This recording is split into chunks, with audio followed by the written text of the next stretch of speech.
এতিয়া চাওক ইমান সহজতে আমৰ আচাৰ ৰেচিপিটো বনালোঁ হ'লনে বাৰু আপোনাৰ বাবেও সহজ hi friends welcome back to my channel this is Debjani's blogs মই দেবজানি পুনৰ এটা নতুন ভিডিঅ'লৈ আপোনালোক সকলোকে স্বাগতম জনাইছোঁ আৰু আজি লৈ আহিছোঁ আপোনালোকৰ বাবে এটা খুবেই ইজি আৰু খুবেই টেষ্টি আমৰ আচাৰ ৰেচিপি ভিডিঅ' যিহেতু আমৰ বতৰ গতিকে সকলোৱে আমৰ আচাৰ বনাবলৈ বিচাৰি আছে আৰু ময়ো আমৰ আচাৰ বনাইছোঁ কেনেকৈ বনাইছোঁ এই গোটেইখিনি আপোনালোকৰ লগত শ্বেয়াৰ কৰিছোঁ আশা কৰিছোঁ ভাল পাব ভিডিঅ'টো আৰু লগতে আপোনালোকে এটা খুব ধুনীয়া টেষ্টি আমৰ আচাৰ ৰেচিপি বনাব পাৰিব যদি এই ভিডিঅ'টো চাই সম্পূৰ্ণকৈ আৰু এই আচাৰটো খালে সকলোৱে লাগে গতিকে শ্বেয়াৰ নকৰাকৈ থাকিব নোৱাৰিলোঁ আপোনালোকৰ লগত বলক তেনেহ'লে আজি আমৰ আচাৰ কেনেকৈ বনাইছোঁ ভিডিঅ'টো আৰম্ভ কৰোঁ আজি বনাবলৈ লৈছোঁ আমৰ আচাৰ তাৰ কাৰণে মই লৈছোঁ এয়া 3 কেজি জোখৰ কেঁচা আমখিনি এতিয়া আঠা লাগি আছে আৰু বজাৰৰ পৰা আনি পাইছোঁহিহে গতিকে ভালকৈ এইখিনি ধুই ল'ব লাগিব আমৰ আঠাখিনি অঁতৰাই পেলাই ভালকৈ ধুই ল'ব লাগিব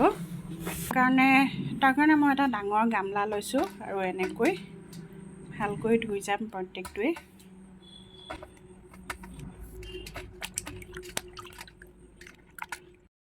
এইখিনি মই খুব ধুনীয়াকৈ আমখিনি ধুই লৈছোঁ এয়া অৱশ্যে যিবিলাক আমৰ গাত আমৰ বাকলিত দাগ আছে সেইবিলাক নগ'লেও কোনো কথা নাই আম কাটিবলৈনো আপোনালোকক কি দেখুৱাম আমটোতো আপোনালোকে কাটিব জানিবই নিজৰ যিটো চেপত ভাল লাগে সেইটো চেপতে কাটি ল'ব মন গ'লে দীঘলীয়া কৰিব মন গ'লে এনেকুৱা টুকুৰা কৰিব এনেকুৱা যি মন যায় আপোনাৰ যেনেকুৱা চেপত কাটিব মন যায় তেনেকৈ কাটিব মোৰ গোটেইখিনি এয়া কাটিব আছে এইখিনি কাটি লওঁ এয়া মোৰ আমখিনি কটা হৈ গৈছে আপোনালোকে ইচ্ছা কৰিলে এনেকৈ দীঘলীয়াকৈ কাটিব পাৰে নাইবা এনেকৈ সৰুকৈ টুকুৰা কৰিও কাটিব পাৰে নাইবা এনেকৈ এটা দীঘলীয়া টুকুৰাৰ মাজত কাটি পেলাই এনেকুৱা সৰু টুকুৰা কৰিও ল'ব পাৰে মোৰ হিচাপত ডাঙৰকৈ বনোৱাতকৈ অলপ সৰুকৈ বনালেই ভাল হয় কাৰণ চবেই হয়তো আচাৰ খাই ভাল নাপাবও পাৰে আৰু এতিয়া মই ইয়াতে নিমখ এড কৰি দিছোঁ নিমখ এড কৰি এইখিনি মই এক ৰাতিৰ কাৰণে থৈ দিম এনেকৈ অলপ ওপৰতল কৰি ল'ব ইচ্ছা কৰিলে আপোনালোকে ইয়াত হালধিও ব্যৱহাৰ কৰিব পাৰে বা নকৰিব পাৰে একেবাৰে শেষত ৰংটো ধুনীয়া আহে সেইকাৰণে মই অকণমান হালধি এড কৰি দিওঁ ইয়াতে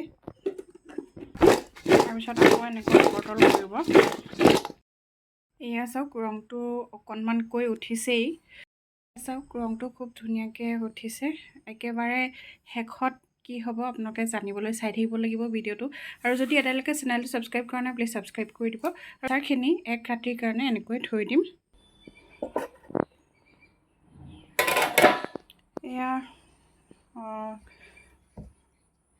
2 দিনৰ পিছৰ দৃশ্য যিহেতু বৰষুণ দি আছিলে আমি বনাব পৰা নাছিলোঁ এতিয়া এইখিনি আমি অকণমান ৰ'দ দিছে অকণমান ৰ'দত দি দিওঁগৈ যাতে গা পানীখিনি শুকাই যায় ইয়াত এইবোৰ পানী ওলাই গৈছে পানীবিলাক চিন্তা কৰিবলগীয়া একো নাই এইবিলাক নিমখ দি থোৱাৰ কাৰণে পানী জমা হৈ গৈছে এনেকৈ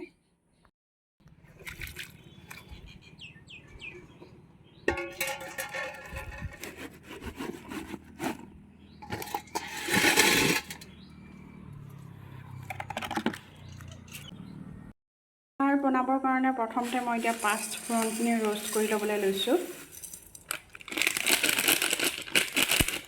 এইখিনি বেছি নহয় 1 মিনিটমান সময় আমি ৰোষ্ট কৰিম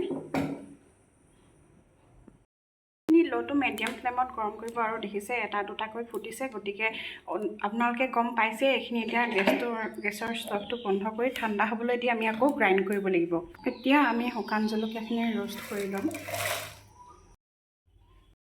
ড্ৰাই ৰোষ্ট কৰা হৈ গৈছে আমি বেলেগ এটা বাটিত লৈ লৈছোঁ 3 চামুচ চফ এতিয়া 3 চামুচ চফ আমি গৰম কৰি ল'ম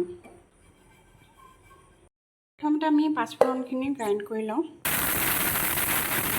গ্ৰাইণ্ড কৰা হৈ গৈছে এয়া চব খুব ধুনীয়াকৈ হৈ গৈছে এতিয়া চফখিনি গ্ৰাইণ্ড কৰি লওঁ এয়া চফখিনি গ্ৰাইণ্ড হৈ গৈছে এতিয়া কৰিম এই জলকীয়াখিনি গ্ৰাইণ্ড মানে চাই ল'ব জলকীয়াখিনি যেতিয়া আপোনাৰ গ্ৰাইণ্ড কৰি পিনে ঢাকনিখন উঠাই নহয় অকণমান লাহেকৈ আঁতৰাব এয়া চব খুব ধুনীয়াকৈ হৈ গৈছে ফ্লেক্স টাইপত এই মছলাৰ বাহিৰেও মই এয়া লৈছোঁ জিৰা পাউডাৰ এয়া লৈছোঁ ধনিয়া পাউডাৰ এয়া লৈছোঁ কাশ্মীৰী ৰেড চিলি পাউডাৰ যিহেতু এইখিনি মোৰ ড্ৰাই ফৰ্মত আছিলে সেইকাৰণে মই এনেকৈ ড্ৰাই কৰি দি দিম বুলি ভাবিছোঁ মানে পাউডাৰ হিচাপে এতিয়া লোহাৰ কেৰাহী এখন পাতি দিছোঁ গেছত আৰু ইয়াতে দি দিছোঁ মই মিঠাতেল। এয়া আন্দাজ অনুসাৰে মই তেল দিছোঁ। আপোনালোকে সদায় আচাৰৰ পৰিমাণটোৰ ওপৰত নিৰ্ভৰ কৰি তেল দিব। মিঠাতেল দিছোঁ মই ইয়াতে। তেলখিনি ধোঁৱা পলাৰ লগে লগে মই জুইৰ ফ্লেমটো অফ কৰি দিছোঁ। গৰম তেলখিনিত প্ৰথমতে মই হালধি দিম, তাৰপিছতে দিম কাশ্মীৰী ৰেড চিলি পাউডাৰখিনি। কালাৰ খুব ধুনীয়া আহিব। দেখিছে আপোনালোকে স্কিনত দেখিলৈ গম পাইছে কিমান ধুনীয়াকৈ কালাৰটো চেঞ্জ হৈ গৈছে। দিন ৰ'দত দিয়াৰ পিছত নিমখত দিয়া এই আমখিনি মই আচাৰ বনাবলৈ লৈছোঁ। তাৰ পৰা আনি থৈ দিয়া আমখিনি মই ইয়াতে দি দিছোঁ।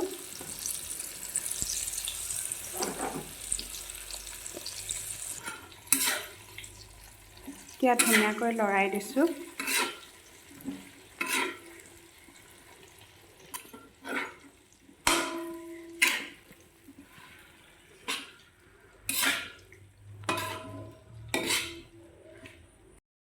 জুইত দিয়াৰ পিছত আকৌ জুইৰ ফ্লেমটো অন কৰি দিব লাগে। একেবাৰে চিমত দি ৰাখিব খালি সেইটো টাইমত।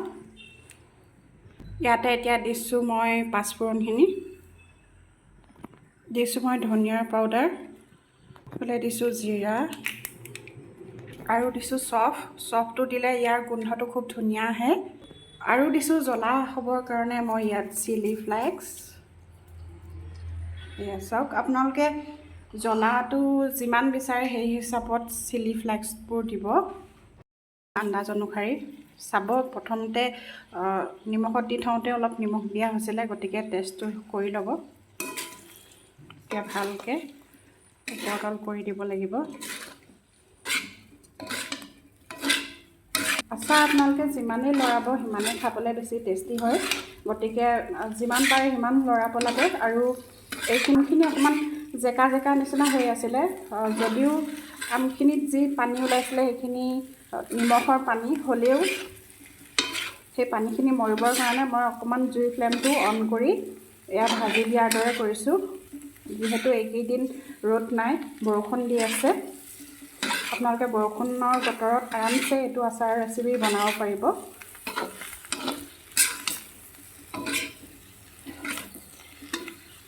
এইখিনি ঠাণ্ডা হ'ব, তেতিয়া আপোনালোকে 2 চামুচৰ জোখৰ ভিনেগাৰ দি দিব ধুনীয়াকৈ।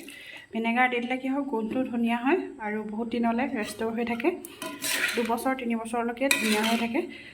আৰু বটলত ভৰাবৰ সময়ত আপোনালোকে তেল অকণমান বেছিকৈ দি দিব, তেতিয়া কোমল হৈ থাকে বস্তুটো। এনেই ভিনেগাৰ দিলেও কোমল হয়, তেল অকণমান দি ৰাখিব, তেতিয়া বেছি ভাল লাগে খাবলৈ। নেক্সট ডে এয়া চাওক ফ্ৰেণ্ডছ, ধুনীয়াকৈ ৰ'দত দি দিছোঁ। আজি ৰ'দ ওলাইছে, ইয়াৰ আগৰ দিনকেইটাত ৰ'দটো একদম কম আছিলে।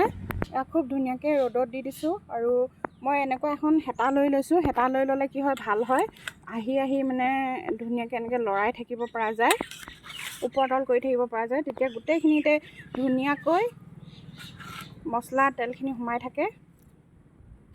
এনেকৈ কৰিব পাৰে। এইখিনি 2 দিন ৰ'দত দিম মই এনেকৈ, বাতিটোতে এনেকৈ ৰ'দত দিম। আপোনাৰ ওচৰত যদি প্লাষ্টিকৰ বস্তু আছে তেনেহ'লে প্লাষ্টিকৰ বস্তু বা কাঁচৰ বস্তুটো আপুনি এনেকৈ কাঁচৰ বাচনতো এনেকৈ ৰ'দত দিব পাৰে। আৰু তাৰপিছতে আমি কাঁচৰ বৈয়ামত ভৰাই ৰাখিম। ৰ'দত দিয়াটো বহুত ইম্পৰ্টেণ্ট হয়, ৰ'দত দিলেহে আচাৰটো খাবলৈ বেছি ভাল হয়। ৰ'ব, আৰু এটা কথা ক'বলৈ পাহৰিছিলোঁ। যিসকল ভিউৱাৰ আছে প্ৰথমবাৰৰ বাবে মোৰ চেনেলত ভিডিঅ' চাব আহিছে, please do subscribe to my YouTube চেনেলটো প্লিজ ছাবস্ক্ৰাইব কৰি দিব, যাতে আগলৈ মোৰ চেনেলত ডেইলি ব্লগছবিলাক, গাৰ্ডেনিং আৰু এনেকুৱা ধৰণৰ আচাৰৰ ভিডিঅ'বিলাক আপোনালোকে চাই থাকিব পাৰে।